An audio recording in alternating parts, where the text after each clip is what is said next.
A Umbanda, bicho, é a única religião nascida no Brasil. É a única religião nascida no Brasil. Todas as outras religiões, aqui eu vou fazer esse comentário aqui de 10 minutos, 5 minutos, né? Eu peço licença a vocês que estão acompanhando o programa, mas que para nós é um dia importante, já que o nosso grupo espiritualista, o GETEB, foi fundado pelos guias de Umbanda, né? Foi a nossa querida vovó Maria do Rosário, o Caboclo Seu Pena Branca, a Cabocla Jurema, a Maria Padilha da Estrada, seu Exu Caveira, são os trabalhadores que desde sempre estiveram conosco, a Cigana Narjara, são os trabalhadores que sempre estiveram conosco, né? E o boiadeiro, enfim, todos eles estiveram lá e nos ajudaram a construir o trabalho que a gente tem realizado, né, lá no GETEB. Então, a gente é eternamente grato, somos eternamente gratos a esses trabalhadores. Mas é importante que a gente explique porque algumas pessoas não conhecem, né, e criam uma celeuma, uma dificuldade, né, não sabem exatamente o que é Umbanda, elas estão acostumadas a enxergarem por aí coisas que não tem nada a ver com Umbanda, e acabam se desencantando, né, e partindo para outras correntes filosóficas, religiosas, né? Então é importante que a gente explique para você que a Umbanda é a única religião brasileira. A única foi nascida no Brasil no dia 15 de novembro de 1908, lá em Niterói, São Gonçalo, aqui no Rio de Janeiro, né? Ela, na verdade, nós temos até a voz do fundador, quer ver? Vou botar aqui a voz do fundador da Umbanda. Peraí, deixa eu mudar aqui a sequência das músicas, peraí.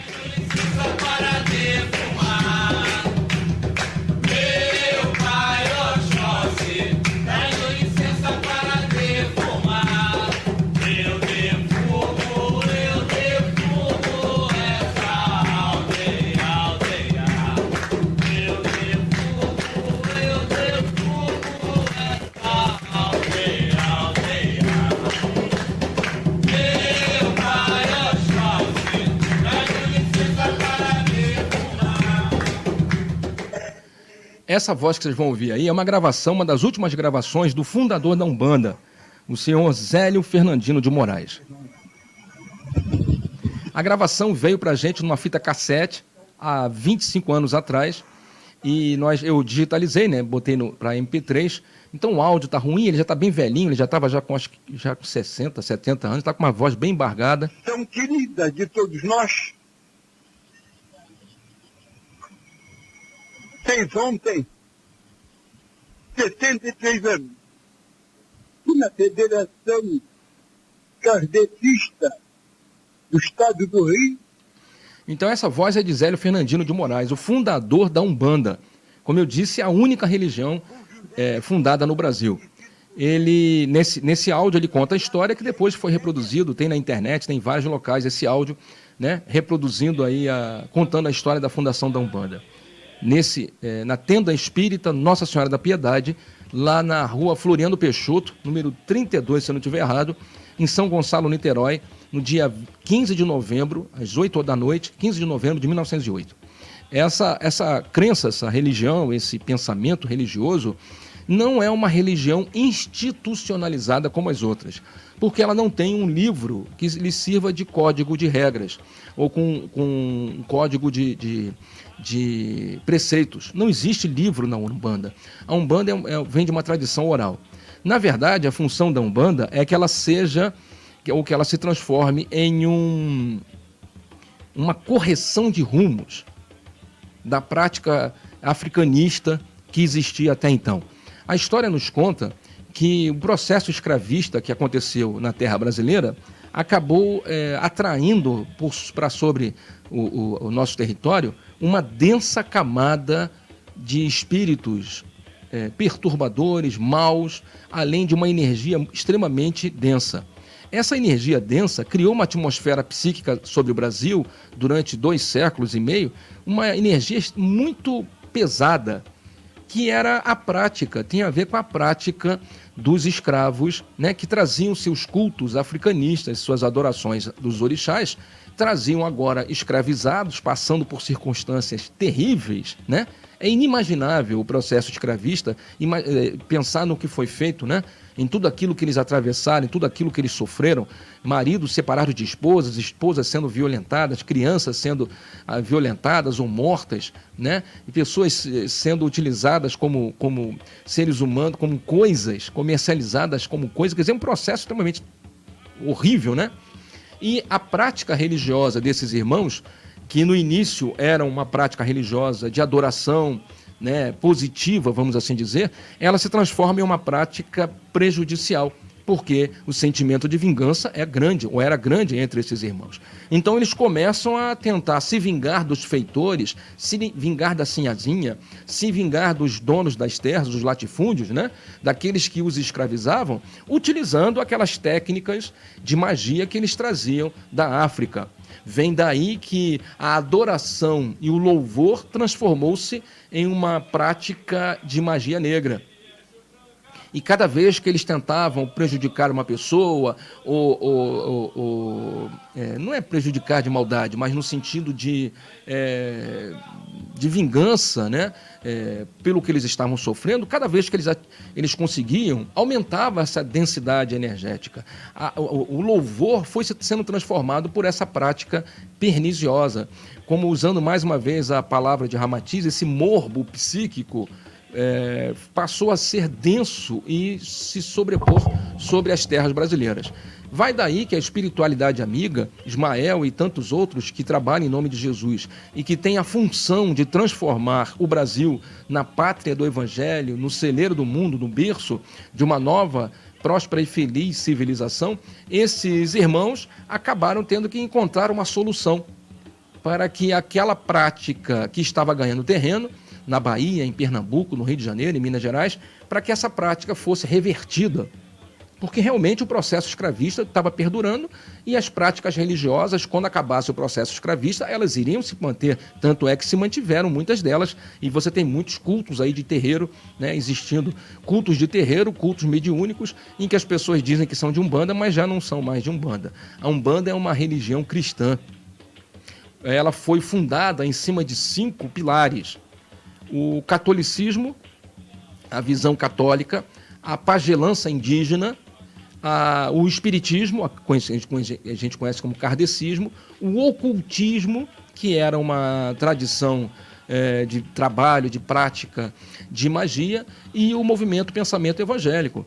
Esses 5 pilares da Umbanda, esse sexto é o africanismo, a tradição africana. Esses 5 pilares, eles deveriam existir em harmonia.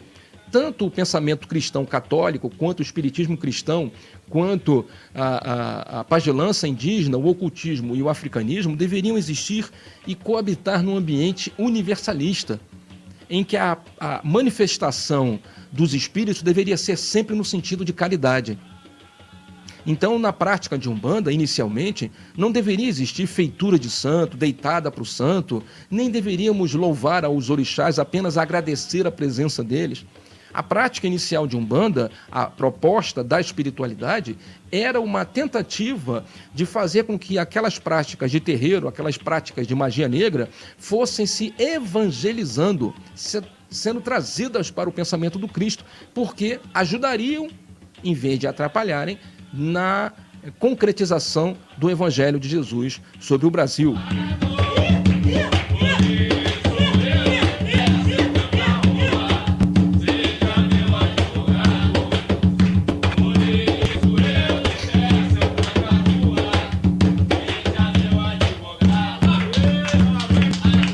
E aí, essa tentativa de modificar, né, o astral, né, que estava sobre o Brasil, foi uma proposta superior, foi uma proposta de espíritos de alta envergadura, e eles utilizaram, então, os elementos que já existiam aqui sobre as terras, os elementos, as magias do pensamento africano, né, a proposta cristã católica, a proposta cristã espírita, começaram a utilizar isso como uma forma de reverter a polaridade energética. Então, a Umbanda seria, me perdoe a expressão, a cura. A Umbanda seria, então, o antídoto para a prática de magia de terreiro que tinha como fundamento os cultos africanistas. Mas veja, os cultos africanistas têm lá seu valor. Porém, no Brasil, eles ganharam uma coloração diferente, uma prática diferente. Basta que você entenda, por exemplo, e quem quiser mais detalhes é só vir estudar com a gente na Escola de Médiuns, que quando você utiliza cores para simbolizar os orixás, por exemplo, no Brasil, no Rio de Janeiro, a Iemanjá tem uma cor azul, porém, na Bahia, ela é cristal. Na Bahia, São Jorge, Ogum, é azul. E no Rio de Janeiro é vermelho. Então você percebe que as cores se modificam dependendo do estado, porque depende do grupo étnico, do grupo social, do grupo religioso que se estabeleceu naquela região. São vários grupos que vieram da África, né? Congoleses, angolanos, nigerianos, vieram da África, cada qual com Jeje, Nagô, Queto, Angola, Molocô, vieram com seus cultos e foram mesclando isso no Brasil. E deram origem a uma infinidade de práticas africanistas. Então, muito diverso esse ambiente. Porém, precisávamos corrigir isso. Precisávamos evangelizar essas pessoas. Porque não existe Jesus nos cultos africanistas. Não existe Jesus. Então, nós precisamos apresentar Jesus para essas pessoas.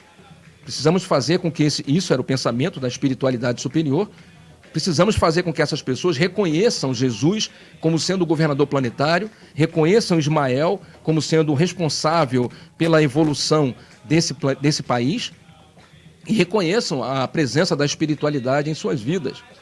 Você veja que a prática africanista ela não é espiritualista. Não tem essa noção de reencarnação dentro dos cultos africanistas, não tem essa noção, né, de comunicabilidade com os espíritos. Eles pensam em orixás numa outra dimensão, não dá para conversar agora, que seria render o programa. Mas o que importa para nós é que a Umbanda veio para corrigir esses rumos. Seria então uma possibilidade de trazer elementos que já existiam nos cultos africanistas, transformá-los em elementos agora ligados, relacionados a uma prática cristã, para que essas pessoas que viessem dos terreiros originários, né, de cultos Jeje, Nagô, Angola ou Queto, encontrassem elementos semelhantes agora na prática de Umbanda. O uso do atabaque, o uso da defumação, as imagens dos seus orixás, agora sincretizados com a Igreja Católica, encontrassem esses mesmos elementos, porém desmistificados da ritualística africana, agora convertidos a uma base cristã. Você veja que a própria proposta de caboclo é uma proposta de Umbanda, porque na prática, caboclo era o índio que se converteu ao cristianismo.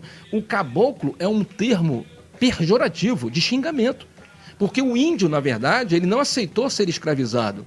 E aqueles índios que aceitavam a cultura da sinhazinha, a cultura católica, que rezavam para os deuses católicos, esse índio que entrou na Casa Grande e que passou a ensinar técnicas de cura para a dona do engenho, para o marido, para seus filhos, esse cara que virou uma espécie de um sacerdote improvisado, levando ervas e defumações para dentro da Casa Grande, esse índio passou a ser mal visto pela sua comunidade. Porque entre os índios ele se entregou a uma cultura, ele se vendeu para uma cultura. Ele passou a ser chamado de caboclo como uma forma de ofensa. Deixou de ser um índio puro, ele se mistificou, ele se evangelizou e passou inclusive a se relacionar com mulheres brancas. Ele era mal visto. Agora você veja como isso é uma proposta totalmente diferente do culto africanista. Por exemplo, não existe caboclo na África. Não existe entidade espiritual preto velho na África. E a entidade Exu na África é um orixá, irmão de Ogum de Oxóssi, enquanto na Umbanda ele é a tropa de elite, é a tropa de choque, é o BOPE da Umbanda. Então você percebe que trouxemos esses elementos e o caboclo, como é que ele aparece na Umbanda? O caboclo aparece na Umbanda como sendo aquele ser que conheceu Jesus antes dos outros. Olha, como é que para o índio ele era mal visto, mas para uma prática cristã evangélica, dentro de um terreiro de Umbanda, ele é extremamente útil, porque é um índio que conhece a natureza, conhece as ervas, conhece o poder das ervas, das florestas, o fitoplasma, a manipulação das energias, porém foi apresentado a Jesus. E agora ele é um ser híbrido, muito mais forte, muito mais poderoso e com uma proposta de vida cristã.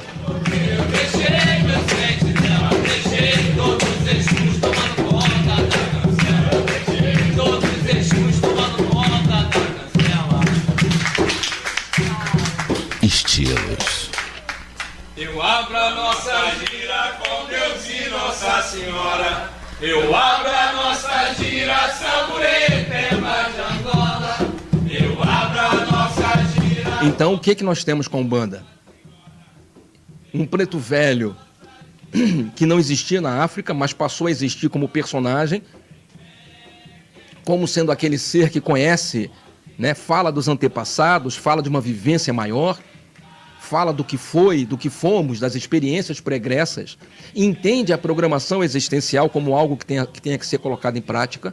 Então ele fala de uma forma muito mais amplificada as nossas vidas. Fala de um caboclo que agora é o cara que responsável pelo bem-estar familiar, pela harmonia na família, para que você passe a vivenciar uma experiência poderosa com seu marido, com a sua esposa, com seus filhos, com seus pais e netos. Ele está preocupado com essa experiência de vida em família, em sociedade, no trabalho, não no sentido de arranjar trabalho, mas no sentido de pacificar o teu coração. Dentro dessa proposta de vida que o Preto Velho tanto vai fazer com que você cumpra, o caboclo é o cara que quer que você faça isso em paz, em harmonia. E ele vai utilizar as ervas e o poder da floresta para isso. Ele vai curar você, ele vai harmonizar você, para que você viva essa experiência, essa proposta de forma feliz.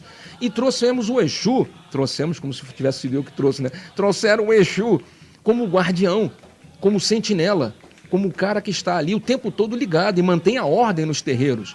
Além disso, ele tem uma proposta imediata e de visão no futuro. O Exu é aquele cara que pensa no teu futuro. Se você hoje consegue, com o caboclo, vivenciar uma experiência de paz em família, em sociedade, com o Preto Velho você cumpre a programação, com o Exu é o determinismo, é o futuro, é a ação, é a vida colocada em prosperidade, colocada dentro de uma perspectiva sendo próspero, feliz, uma vida ditosa, uma vida de felicidade e de saúde. Você tem agora 3 arquétipos que são conhecidos como a Santíssima Trindade da Umbanda. E para que eles conseguissem colocar isso em prática, lhes foi permitido a chegada de outras entidades que completaram esse panteão de Umbanda dentro de uma sociedade tão multicultural quanto a nossa. Então trouxemos do catimbó, uma prática do bairro da Rua Amarela, né? do bairro da Rua Amarela lá em Pernambuco, um mestre, né, ligado à cura, o seu Zé Pilintra, mestre curador, que é uma prática religiosa chamada catimbó. Ele vem para a Umbanda para trazer o trabalho de cura e para trazer essa expertise, essa noção de como você deve agir para encontrar a paz em uma sociedade que quer o tempo todo te derrubar. Trouxeram os boiadeiros como sendo aqueles irmãos que vão descarregar as energias. Eles têm essa prática dentro da floresta, nas campinas verdejantes, a prática do boiadeiro, porém ele tem a capacidade de descarregar energias, usando seus laços, usando seus brados. Ele descontamina através de um som, de uma energia de impacto, ele desagrega energias densas. São ótimos trabalhadores para o descarrego, para a limpeza. Trouxemos o povo cigano, que é aquele que harmoniza esse contexto, trazendo a energia do prana, da natureza, da energia telúrica. Ele traz a paz e traz a alegria de viver. Coloca tudo isso dentro de uma perspectiva de harmonia, de felicidade. Nós podemos vivenciar a experiência na Terra dentro dessa dificuldade, porém com alegria e com sorriso nos lábios.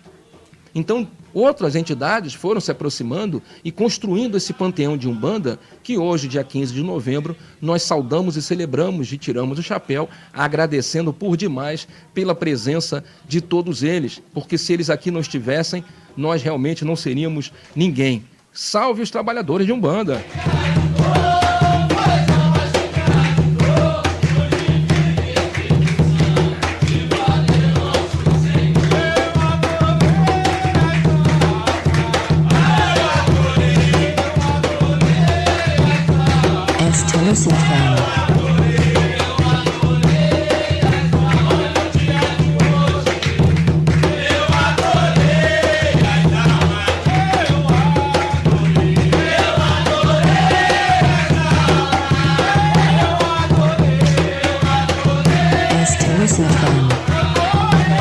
Algumas pessoas podem dizer, encerrando a nossa conversa, seu Júnior, mas no terreiro que eu fui não foi assim.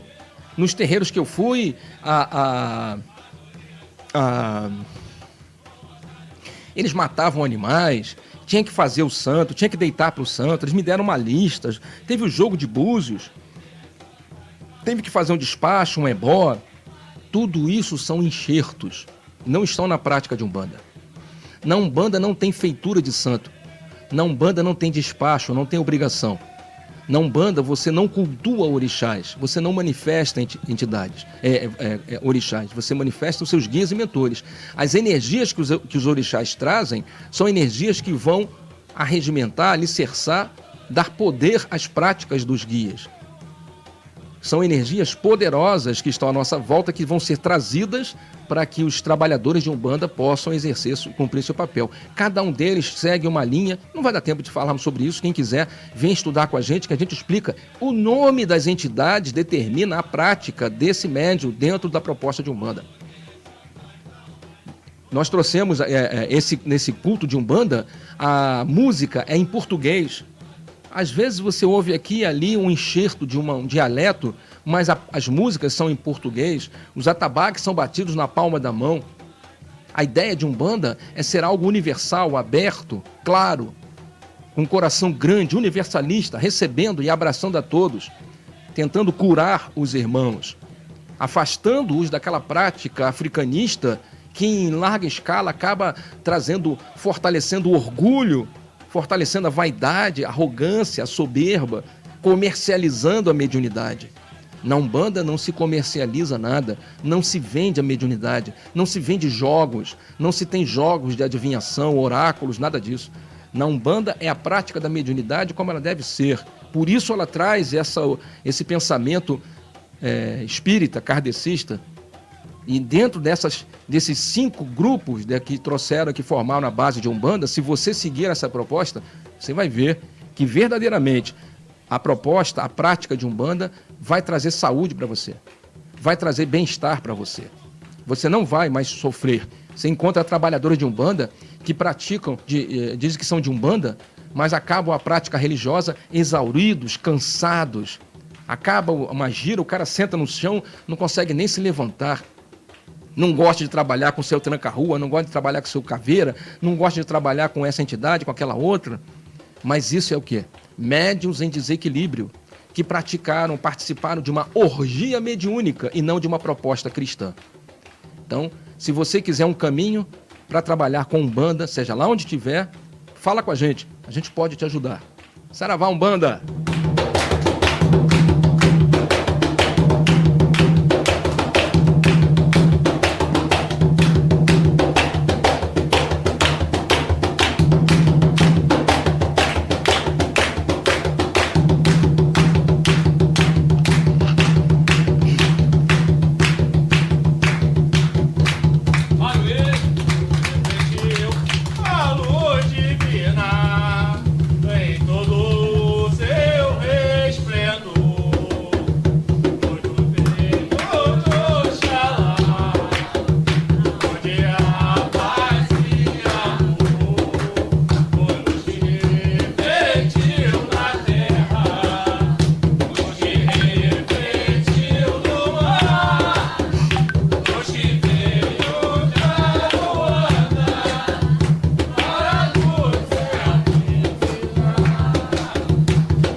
Muito obrigado a todos vocês, um beijo no coração. Semana que vem tem mais, lembre-se, quinta e sexta, 8h30 da noite, tem um estudo aqui ao vivo no nosso canal. Sábado, 4 da tarde, a transmissão lá da nossa reunião. Se você quiser mais informações, nosso WhatsApp 97-185-7768. Venha nos procurar no próximo sábado, Travessa São José 22, atrás do antigo Hospital da Croácia, em Sepetiba. Qualquer informação é só falar com a gente pelo WhatsApp. Muito obrigado, fique com Deus, que Jesus te abençoe abundantemente. Até o próximo encontro e tchau.